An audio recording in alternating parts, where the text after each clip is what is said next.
Alguma vez já passou pela cabeça como um computador pensa? E se eu te dissesse que essa mesma lógica pode ser usada para resolver problemas do nosso dia a dia, sabe? Desde organizar uma viagem até planejar um projeto super complexo. Pois é, hoje a gente vai desvendar de vez o que é esse tal de pensamento computacional. Bom, para começar, vamos direto quebrar um mito.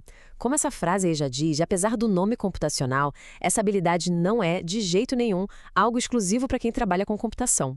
Muita gente acha que é só sobre programar, mas a verdade é que o buraco é bem mais embaixo. Tá, então fica a pergunta, né? Se não é só para quem programa, o que é isso de verdade? E mais importante, por que isso deveria interessar para todo mundo? Na sua essência, o pensamento computacional é, na verdade, uma baita estrutura para resolver problemas. E o mais legal é que ele funciona para qualquer área, sabe? Vai muito, mas muito além dos computadores. Pensa que é como se fosse uma lente especial, um óculos novo. Com ele, a gente consegue entender melhor como as coisas funcionam, encontrar padrões e finalmente abrir aquelas caixas pretas, sabe? Aqueles assuntos que parecem complicados demais para entender. E essa analogia aqui é simplesmente perfeita. Um professor chegou a comparar a importância desse pensamento com a da água. Pensa só, assim como a água é essencial para a vida, entender essa forma de pensar é fundamental para a gente navegar nesse nosso mundo cada vez mais tecnológico. Certo, agora vamos para a parte prática. Como é que isso funciona, afinal? Esse conceito todo se apoia em 4 pilares fundamentais. Vamos dar uma olhada em cada um deles. São eles: decomposição, reconhecimento de padrões, abstração e algoritmos. Guarda bem esses nomes. Juntos, esses 4 pilares criam uma ferramenta super eficaz para resolver praticamente qualquer tipo de problema. O primeiro pilar é a decomposição. E a ideia é bem simples, na verdade. Em vez de encarar aquele problemão gigante de uma vez só, a gente quebra ele em partes menores, bem mais fáceis de lidar. É o famoso dividir para conquistar, sabe? Mas aplicado para qualquer desafio. Ok, depois que a gente quebrou o problema, o próximo passo é procurar por padrões. Ou seja, a gente busca semelhanças ou coisas que se repetem entre aquelas partes menores. Porque se a gente encontra um padrão, a gente pode criar uma única solução que resolve várias partes do problema de uma vez. E isso economiza um tempo, nossa, um tempo enorme. O terceiro pilar é a abstração. E esse aqui talvez seja o mais poderoso de todos. A ideia aqui é aprender a focar no que é realmente essencial e ignorar todos os detalhes que não importam. É como dar um zoom para trás para ver o cenário completo sem se perder naqueles detalhezinhos que não vão mudar o resultado final. Olha, uma analogia ótima para entender a abstração é a da reciclagem. Pensa bem. Em vez de criar uma regra para cada tipo de plástico, uma para garrafa, uma para pote e outra para brinquedo, a gente abstrai para uma regra geral. Tudo que for plástico vai na mesma lixeira. A gente ignora os detalhes, como formato ou cor, e foca na característica essencial, o material. Simples, né? E por último, mas não menos importante, a gente tem os algoritmos. Não precisa se assustar com o nome, viu? Um algoritmo não é nada mais do que um plano, um passo a passo.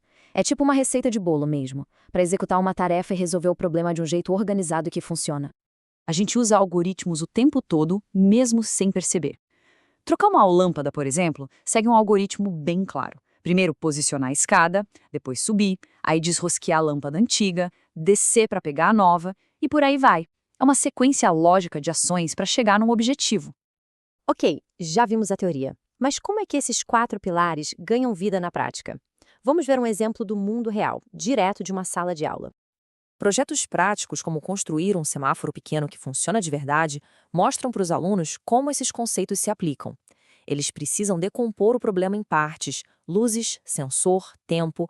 Aí, eles reconhecem o padrão do ciclo, verde, amarelo, vermelho, e, por fim, criam um algoritmo para que tudo funcione direitinho.